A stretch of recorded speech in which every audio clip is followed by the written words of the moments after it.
you, Mr. Ranking Member, for bringing us together this morning. One question I get asked a lot from my constituents is, what can Congress actually do to stop this from happening again?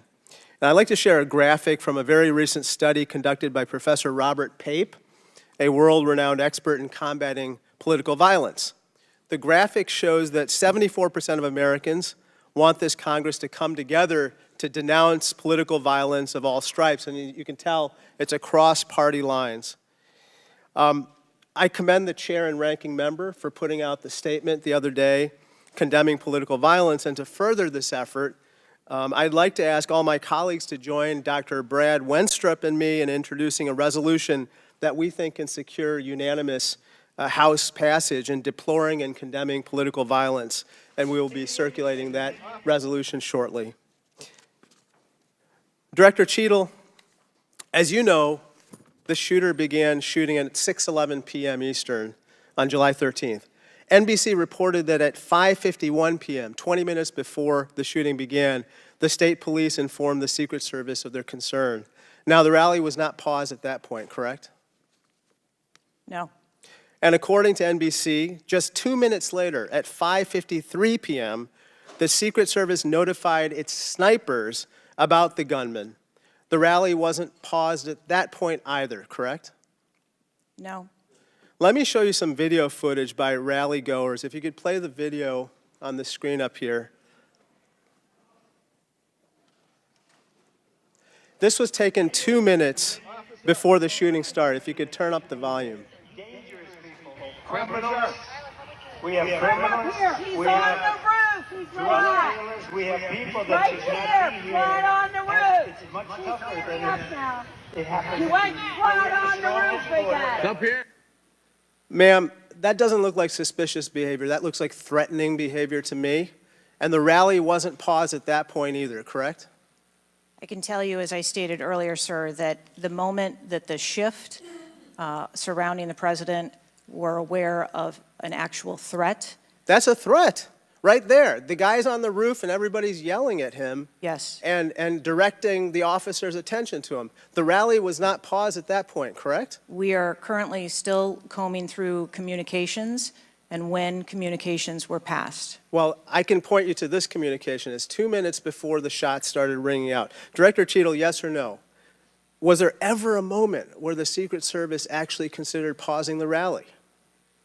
The Secret Service would have paused the rally had they known or been So the told answer is there no. was an actual threat. The answer is no, correct? I can speak to you in generalities. No, I don't want I don't generalities. I know want all of the specifics. communications The that were- answer is no. You did not consider pausing the rally, correct?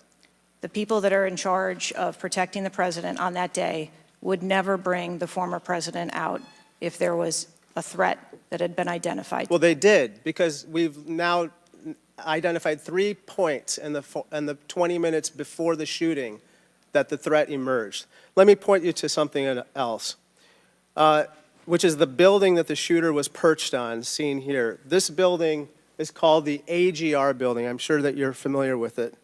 It's no more than 150 yards from the stage where Donald Trump stood, yet the security perimeter was drawn such that the AGR building was placed outside of it. Director Cheatle, according to the Washington Post, the AR-15 styled rifle used in the shooting had a range of 400 to 600 yards, and therefore the AGR building was clearly within rifle range of the stage, correct? Yes. NBC News has reported that in the days before the rally, the Secret Service had identified the building as a vulnerability that required special attention, correct? That's reporting from NBC? Yes. So I am still looking into an active investigation. I know, but it's been 9 days. I mean, you should know that, right?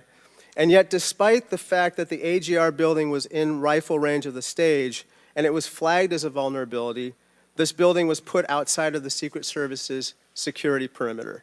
And I respectfully submit the Secret Service must expand its security perimeter to account for the kinds of weapons that can be used outside the perimeter to endanger the protectees inside the perimeter, ma'am. Let me turn your attention to some conspiracy theories that have been circulating and ask you to comment on them. First, you have not found evidence that the incident was a staged shooting, right? Correct. And you haven't found evidence that this was a result of a conspiracy of high-ranking government officials, correct? Correct. And you have not found evidence that this incident was in fact directed or perpetrated by a foreign state or entity, right? And that's the last question, but I'll let the director answer that, please. Not at this time. Thank you. I yield back. Gentleman's time's expired. Chair now recognizes Mr. Cloud from Texas. Thank you. I just wanted